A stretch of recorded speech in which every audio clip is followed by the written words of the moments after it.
Hey, Ultra family, Justin Too here, your host today of the Ultra Cycling Show. Thanks for joining us for another sprint round race report for the World Time Trial Championships. In this segment, we'll be hearing from the champion himself, Dominik Meierhofer from Austria, who won the 24-hour event category, placing first overall and at just 26 years of age. Thanks for joining me on the show today, and well done, Dominik.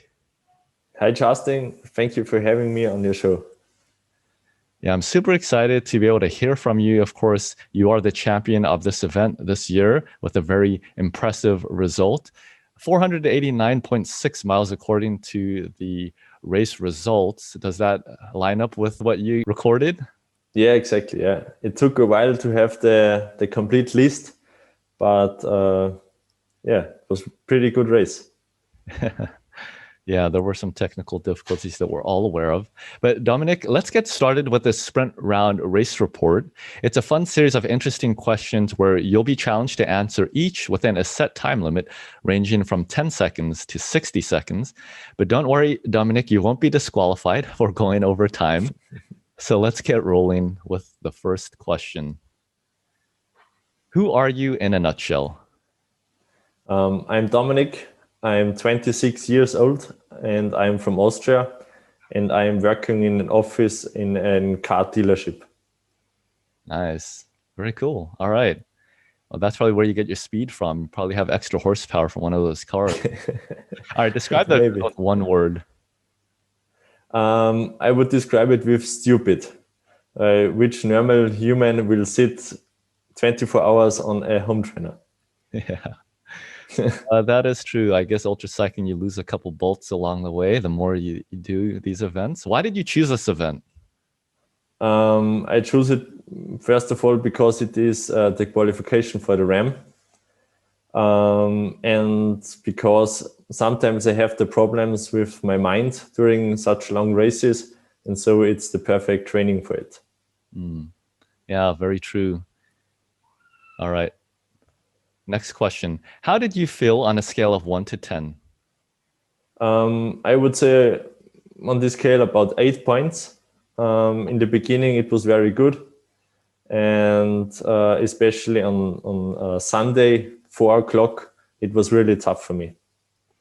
Yeah, I can imagine towards the end, I suppose. What was your goal versus your result? The only goal we had was to reach the qualification for the RAM. I think it was 400 miles. Right. But that we had won this race was never, I could never imagine it. Yeah, amazing. And you almost got 500 miles.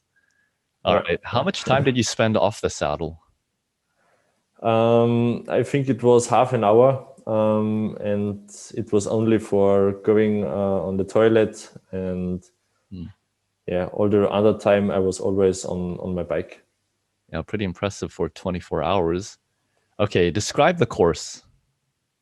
The course was really flat, so you don't had much time to recover or to rest over the course.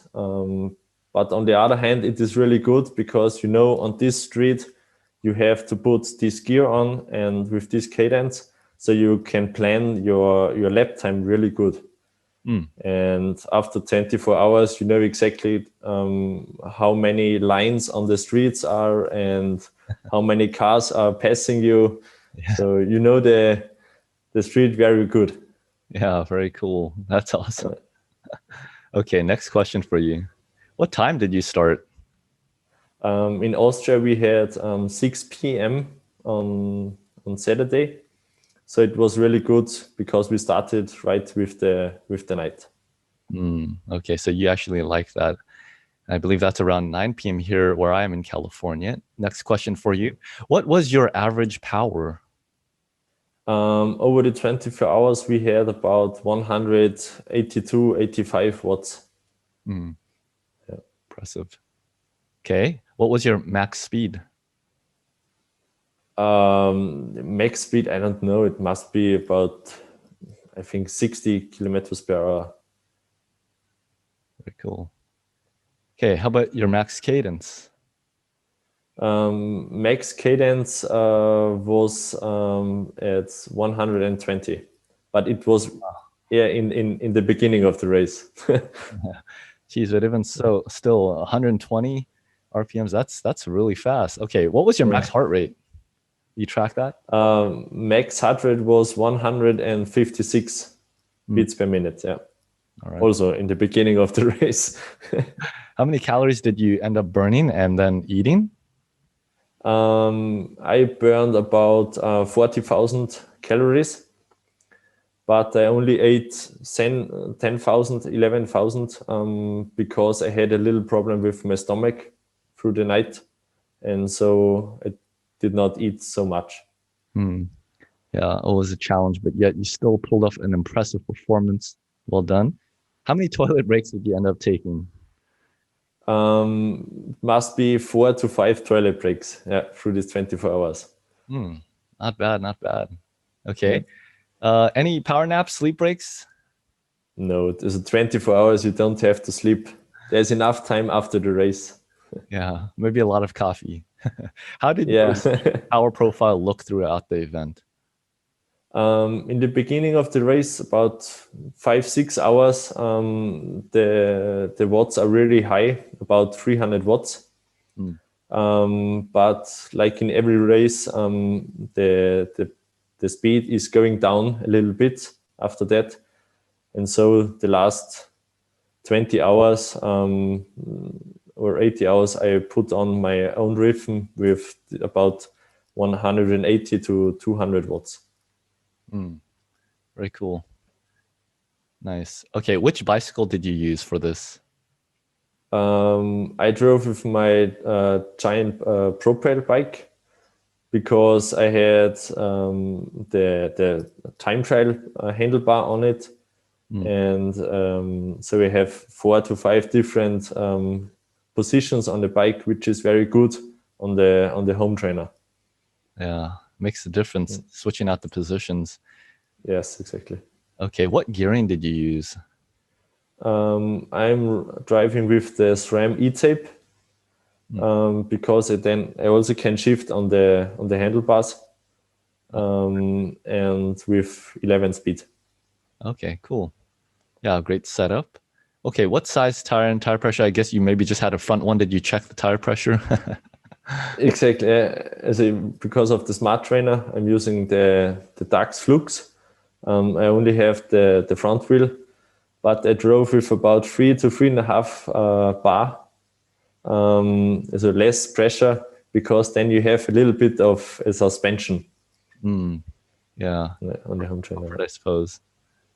Okay, next question. How many sets of clothing did you end up using?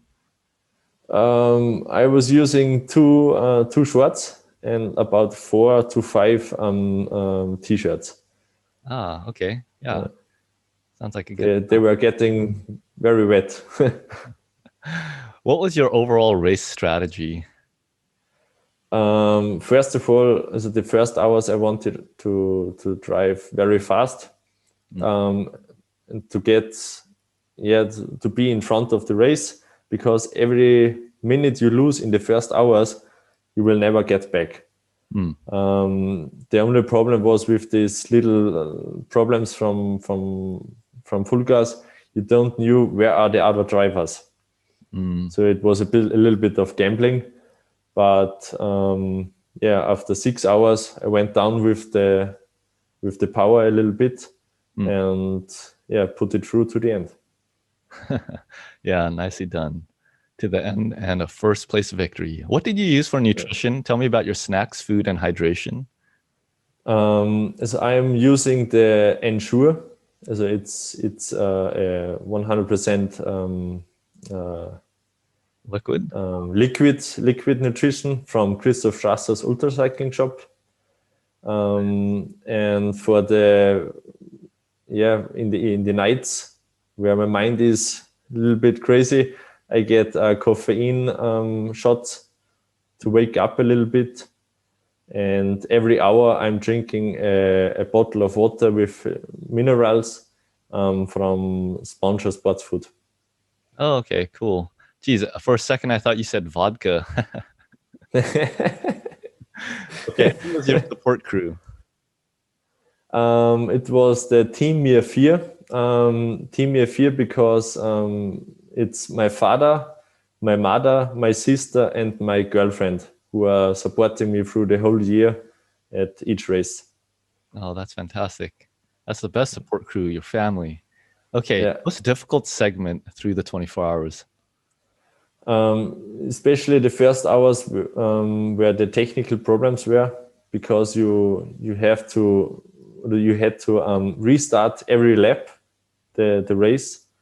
It was a little bit frustrating, but the only good thing is everybody has this problem, so it was Okay, so like it was not so bad.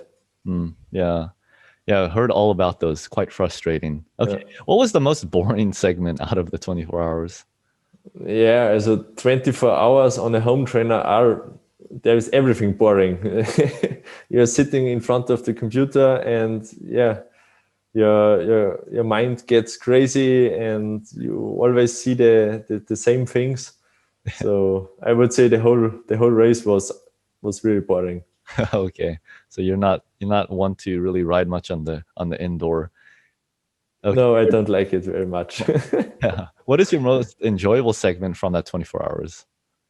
I would say it was the last half an hour, because you got a fresh douche, a bath, and especially a cold beer. Oh, nice. Yeah. Okay. What kept you motivated through the whole time? Most of the race we were listening to different music, especially loud music, to stay awake and shake it around a little bit. Yeah. We also spent many hours on Netflix, looking to movies and also to alpine ski races in Austria. We were looking. Oh, cool. Yeah, a lot to keep you entertained. Nice. Yeah. Okay. How did you train for this event? For this event, I don't train especially as I don't train especially for this event. But I started for this season in November with my training, and in a week I have about 15 hours of training. And now in the winter, I go often cross country skiing, running, or ski mountaineering. And in March you will be back, or I will be back on the bike outside. So so I'm training. Yeah, that's awesome. And of course, one day you do hope to compete in the Race Across America, right? Yeah, this is a dream of mine. Yeah. So I hope in 4 to 5 years that I'm in America and will ride across the America. Yeah, that's awesome. And as a quick interlude here, when I talked with Christoph and some other Austrians and Slovenians on the show, I always would joke that it's the water there that makes you guys fast, probably. But then another recent guest, Elena Roch, who also competed in the race around Niederösterreich, she was telling me about the great wine there. So then I thought maybe it's that. Of course, you and I were chatting, and you were telling me about all the cross-country skiing. So I think we've finally come to a better conclusion that it's the water, the wine, and the skiing out there that's making all of you Austrians so fast. I'll have to ask if he does any of that himself. Okay, next question. Any unexpected situations? Of course, the technical problems in the beginning of the race, but so the bike was good, the team was good, so we don't have many unexpected situations. That's great. That was nice when things could happen flawlessly. Okay, what lessons did you learn? Anything you'd change for next time? As we learned that everything is working very good. The team exactly knows what to do when I get tired, which nutrition I have to eat, and so I would say we don't have to change anything. It was a really good race. And when you get first, you have done most of the time right. Right. Yeah, that's true. I guess you don't learn as much when you're just winning and everything goes well. Very true. Okay, will you do it again? I have to say I did the 24-hour training ride at the first lockdown in March with a friend of mine. And after that, I said I will never do this again. And now also when I was winning this race, I also say I will never do such a race indoor again. Oh my goodness. Yeah, I know how that goes. Okay, how long did it take you to recover? Were there any injuries? As we don't have any injuries, the body is working very good. And recovery days, I only have one. It was the Monday, and on Tuesday I was back on the bike with less intensity. But I think active activity is the best after such a long race. Yeah, true.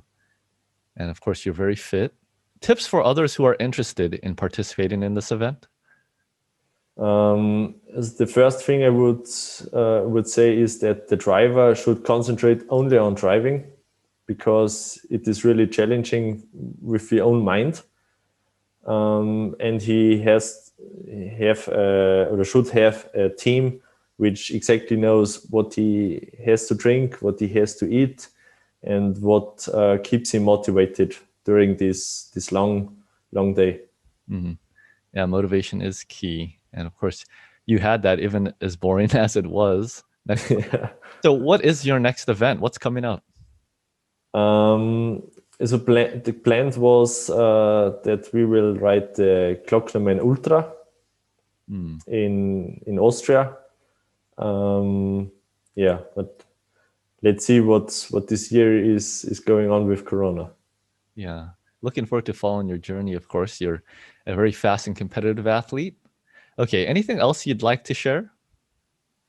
First of all, I want to thank my family, which is supporting me through the whole year, and especially the sponsors who are helping me with the finance of this sport. And yeah, especially to you that you get invited me to this show and having me on here live. Well, it's our honor to have hosted you. Nice to hear about all that you've accomplished. And again, just well done on a stellar performance. It's been really a pleasure to have you here on the Sprint Round Race Report. And of course, you got first place overall 24-hour category. So you are the 24-hour world champion. And that's definitely something to be proud of. And I know, looking at the race results, there was a second place who was behind you just about 8-9 miles. So quite a competition. And third place, 1 mile behind second place. So pretty close competition, actually. And I know we're done with the sprint round, but I would love to hear just shortly from you how that felt in seeing them so close. Did that help motivate you? Were you ever worried, or the whole time you were focused on them and seeing how close they are or how far they might be? The problem during the race is that they were not so close to me. After the race, we thought we won the race with 1 lap more than the second. And after Fulgar set all the laps together, then we saw, it got really close. Yeah. So maybe it was nice because you could enjoy the race a little bit more, thinking you had that huge lead and you weren't so worried the whole time. Yes, this was the good thing on it. Yeah. Well, Dominik, a real pleasure. Looking forward to following your upcoming events and having you back on the show for those events. I'm sure you'll do great. And of course, we all look forward to seeing you here in the States when things open up for the Race Across America. And wow, yeah, it'd be great to see you and Christoph and all those other Austrians. Make sure you bring a couple extra cases of wine for all of us so we can be a little bit more fair. Yeah, thanks, Justin, for inviting me. And in a few years, when I'm in America, I will get a good glass of wine or a bottle of wine only for you. Oh, okay, great. Geez, then I'll be able to do well. Maybe I'll be able to keep up with you. All right, Dominic. Well, take care. Best wishes, tailwinds for the rest of your 2021. And again, keep celebrating that first place victory as the 24-hour world champion. Talk again soon.